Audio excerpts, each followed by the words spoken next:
ഈ ഒരു ബന്ധത്തിലുണ്ടായ ഒരു ക്ലാരിറ്റിക്കെതിരെ, അതല്ല എങ്കിൽ നിങ്ങൾക്ക് അനുകൂലമായിട്ട് അവരെടുക്കാൻ പോകുന്ന ആ ഒരു തീരുമാനത്തിനെതിരെ ഒരു എനർജി തടസ്സം നിൽക്കുന്നതായിട്ട് കാണുന്നു. അത് ചിലപ്പോൾ അവരുടെ ഫാമിലിയിലുള്ള ആ ഒരു സമ്മർദ്ദമായിരിക്കാം, അവരുടെ കരിയറിലുള്ള ഓവർ ടെൻഷൻ ആയിരിക്കാം, അതല്ല തേർഡ് പാർട്ടി ഇൻഫ്ലുവൻസ് ആകാം.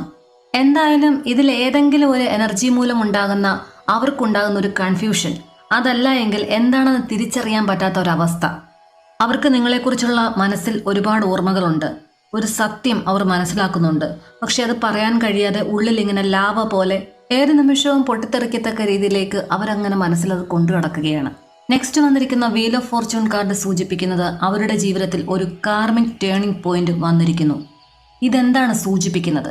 യൂണിവേഴ്സ് അവരെ ഒരു പുതിയ ഫേസിലേക്ക് തള്ളിവിടുന്നു. അവരുടെ ജീവിതത്തിലുള്ള പാസ്റ്റിലുണ്ടായിരുന്ന ബ്ലോക്കേജസ് എല്ലാം തന്നെ പതുക്കെ അത് മാറി വരുന്നു.